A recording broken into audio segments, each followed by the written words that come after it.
What's up, family? Gerald the Bossman here. You're tuned into the Bossman Show on AM 1010, AM 1430, 1055 The King.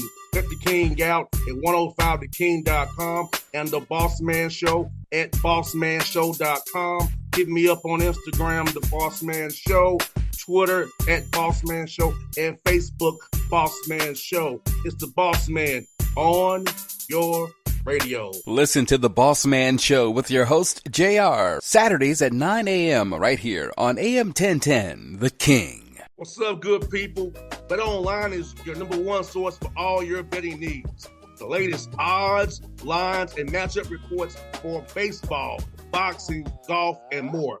BetOnline continues to be the fastest and easiest way to place your wagers, including live betting and your favorite casino and card games available to play right from your phone. Head to the website or use your mobile device to sign up today and get in on the action. Remember to use your promo code BELIEVE, BLEAV, for your 50% welcome bonus on your first deposit. BetOnline, where the game starts.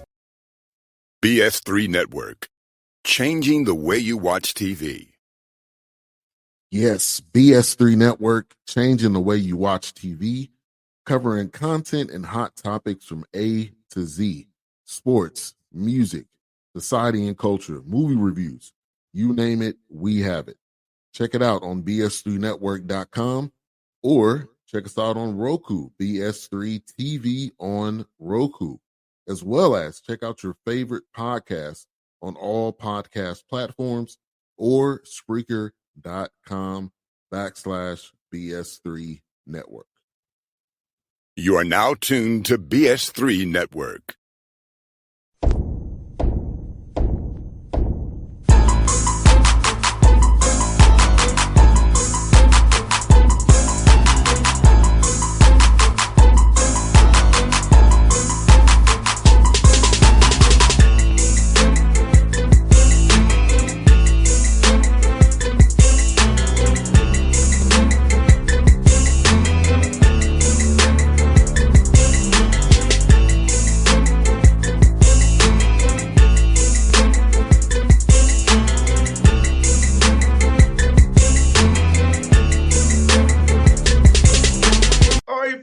On the Bossman Show, in front of the show, Coach Preston Spradlin here, the Morehead State Eagles out of OVC, 13-5 on the year.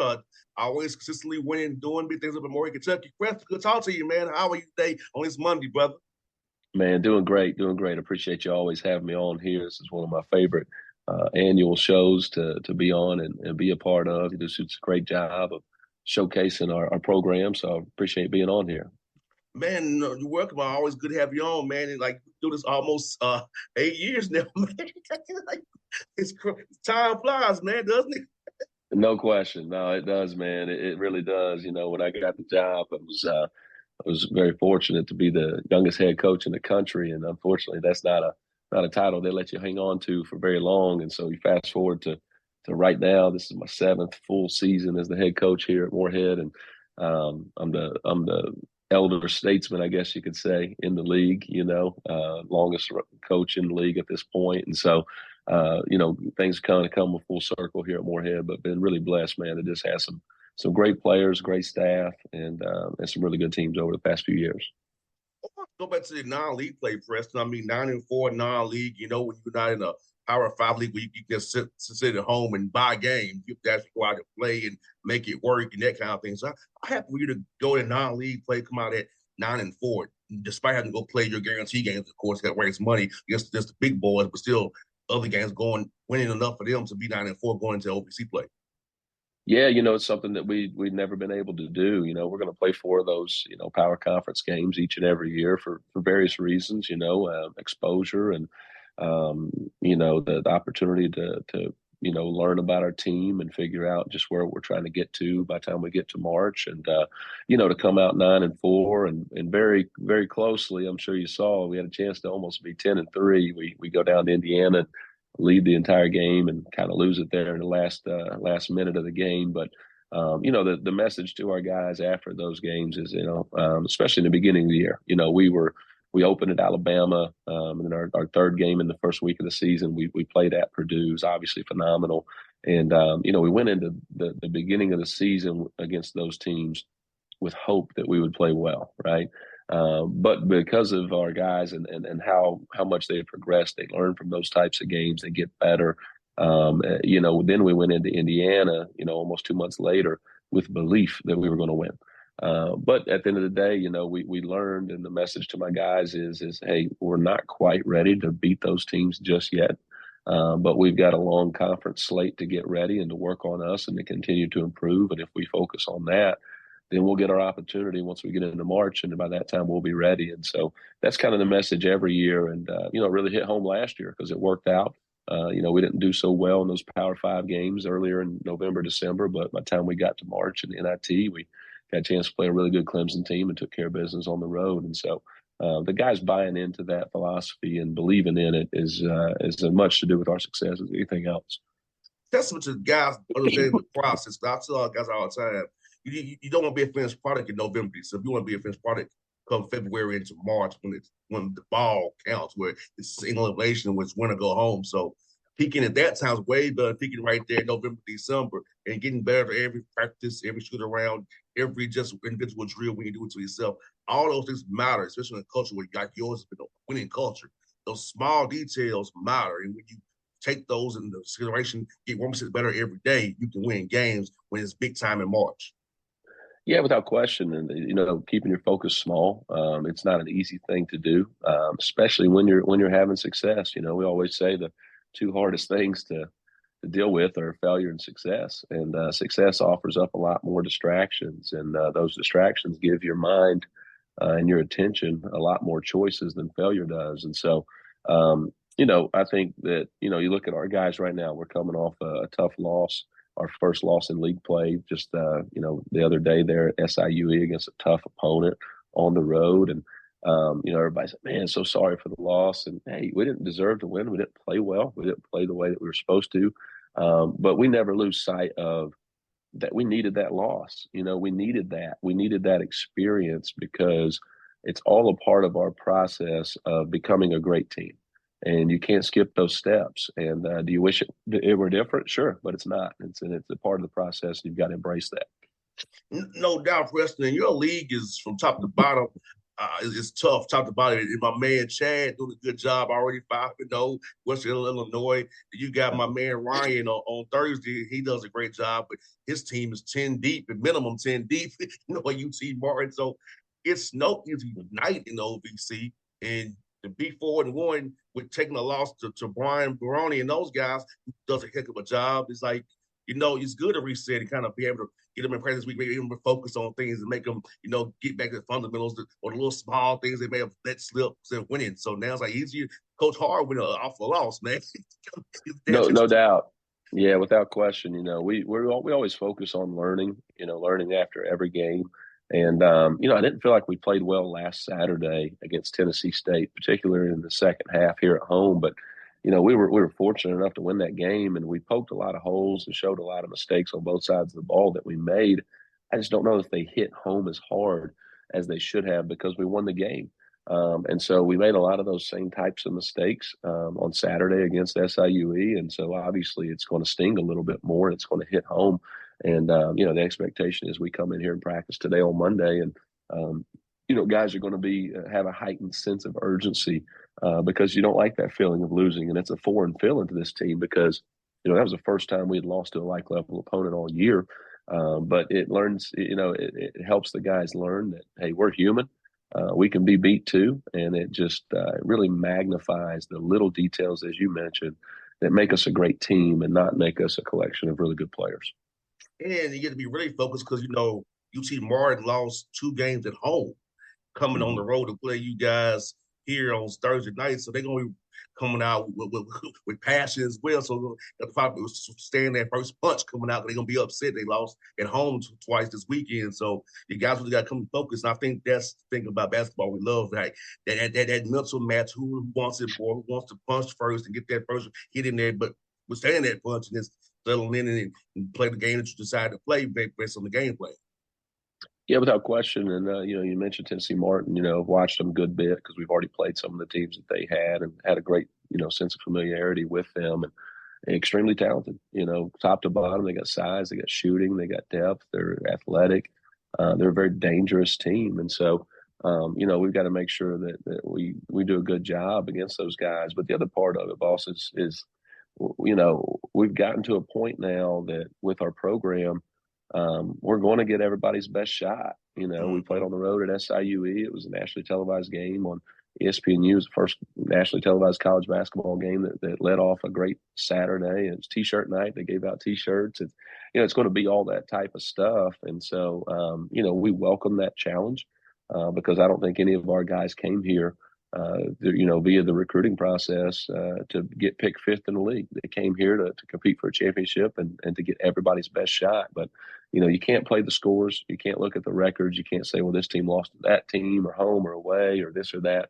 Whatever the best version of each one of those other OVC teams is, we're going to get it. And so we got to prepare for it each and every day. And Preston, you got two good grad transfers, Riley Penix and Jordan Latham. Tell me about those young men and what really stood out to you in that recruiting process to get them to come play for you guys at Morehead State. Yeah, I'll start with Latham, because he had been here with us last year. He was going to play for us last year and then had a shoulder injury that ended his season. And so he did get to spend an entire year with us, getting acclimated, getting used to what we do and being entrenched in our culture. And that's really, made that transition for him very smooth because you look at, his path getting here, he hadn't had as much team success. And it's a big draw why he came here. What's kind of unique about that one was, I recruited Jordan when he was in high school, when I was an assistant coach, long time ago, because this is his sixth year of college. And so, we're looking at 8 years ago or so when I was watching him in high school and calling him. And at that point in time, his recruitment kind of blew up. And, he had a lot of high major recruitment, ends up at UTEP. And so when he became available coming from Milwaukee, his second school, we brought him in and we really thought he could be a really good player for us. And, to his credit, he's really bought in and trusted our staff and the plan that we have in place for him. He really works. One thing he does, boss, is you tell him he needs to get good at this, he's going to get good at it. That's what he's going to do. He's not going to shy away from the work. He loves the game and he's very passionate to go along with that talent. And so we're getting the best version of him, in 6 years of college, 5 years of play. And this is the best version of Jordan Latham and the most efficient version. And, we've been able to do that with a lot of guys. So that we're really proud of that. Riley's man, what a talent, this is 2 years in a row that we've had an NAI All-American grad transfer. Last year it was Alex Gross, this year with him. And, I got to mention those two in the same breath because, Alex's connection to Riley and Alex, his experience and success that he had here last season for a program really paved the way and made the connection for Riley to get here. And he was a huge get for us. And we knew the moment that we got that commitment early in the spring, he was our first commitment in the spring, that he was going to be a game changer. He'd be something that we hadn't had here in a long time. He's a great combination of size, strength, skill, and IQ. And man, he's a great player. He can play inside, he can play out. He's extremely intelligent. He can do a lot of different things. And so he's a big matchup problem in this league, but he's certainly a guy that we're excited to have. No doubt, man. I think it's a great get for you guys. I've seen him play, man. I'm like, this guy's special. Going to really help this year as this year goes on. And what's good about your team, man, like you got balanced. You got 5 guys there, 7 points or more, three double figures. So that means the ball's moving, and you and I both know the ball's energy. If guys are engaged offensively and getting the ball they'll defend harder for you than the floor they get. But we all know how young players are. The offense sometimes they take how to play defense on the other end of the floor. Yeah, no question. And one thing that we've been, man, is each of the last 3 years, and we're gaining on it again this season. Hope to get there by March. Is we've been top 20 in the nation in assisted field goal rate. So the shot quality, how we share the ball, making the easy play, the extra pass, passing up a good shot to get a great shot, and understanding, what it is that is good for our team has really been a separator for us. And so, making sure that we're doing that consistently has been a big part of our success. And you're exactly right, man. That ball gets cooking, as we call it. It's got a little bit of life to it. And, that's what it creates good first shot, good second shot, and it allows you to, set up your defense, which right now, as we stand here, we're top 10 in the nation in 10 defensive categories, rebounding being one of them. And so, all those things go hand in hand. And having an older group of guys as we do really allows for those guys to truly understand how those things go hand in hand and how the game's played. Yeah, because I tell you all the time, Preston, you might defend great for 29 seconds. You don't get that rebound. You didn't do a good job. That's right. That's right. Take a chance forward. So it's about complete that possession being late clock defenders. That's what I call it. Like late clock defending, get the rebound, make the right closeout, don't foul, don't bail them out. So it didn't get dead on offense, limits allowed ball turnovers, and if you miss a shot, get back. Don't give up any layup because you're sucking over a missed shot. Yeah, no, you're right. That's a huge part of the game. I would say for us, we make that a part of everything that we do. People say, why are you guys such a good rebounding team each and every year? What do you do? What are your drills? Every drill is a rebounding drill, is what we say, because it's such an integral part of the game, on both sides of the ball. And it allows you to be great in transition, offense and defense. And, transition's the marriage between the two. And so you got to be great at that. And you got to be great at the connector, which is rebounding. And it's a focal point for us each and every day. And Preston, let me ask you for new rules this year for us, no charges. Are you emphasizing more standing in front of the ball, having your hands to the lights? Because I feel like charges are done in college basketball right now. So just not load up in the paint now and get a charge and work anymore. You really put your hands in the lights and just stay in front of that ball and don't let nobody blow by you, because get to the back line, all you can do is stand his hands up there. You can't get a charge though.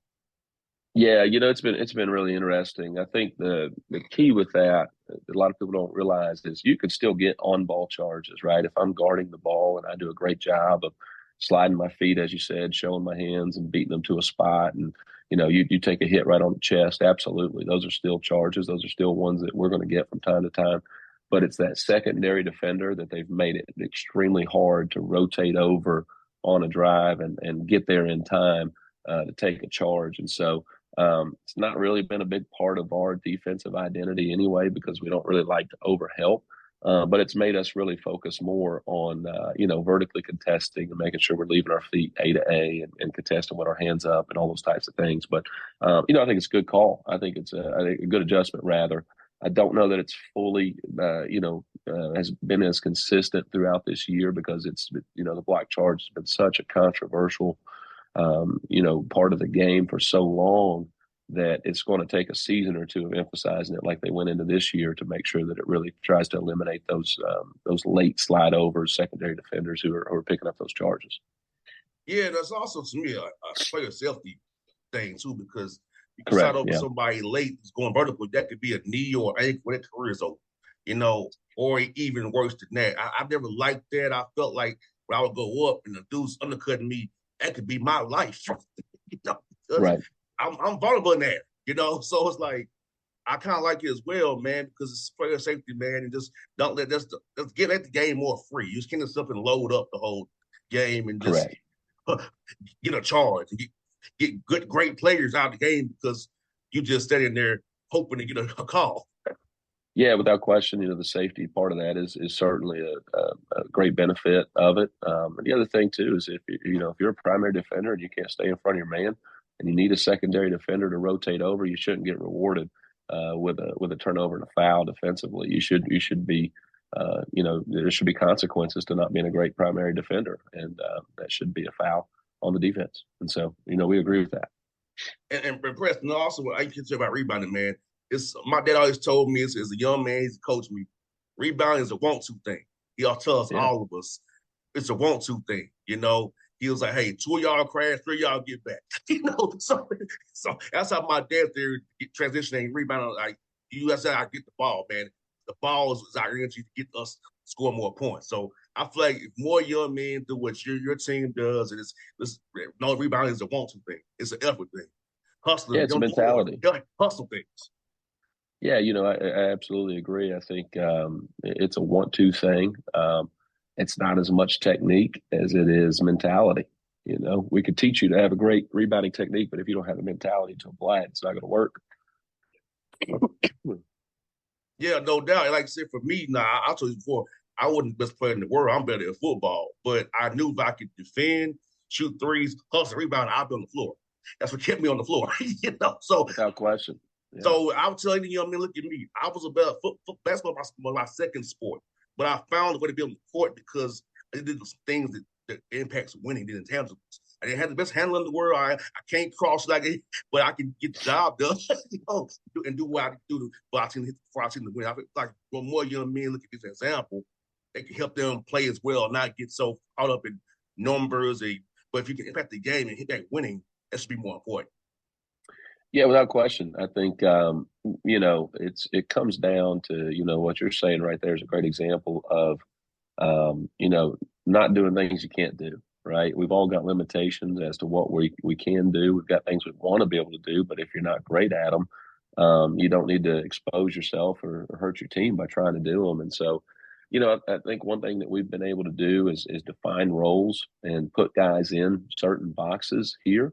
A lot of times players don't like to hear that, but the reality is, everybody's box is different, right? And if you, as for an example, as a player, if you're good at rebounding and shooting, but you're out there trying to play in ball screens and break guys down and play off the bounce and do all these types of things, well, then, you're not living within your box. You're not playing your role. And when you're not doing that, it's going to affect the other guys who can do those types of things. And so, everybody's role is extremely important.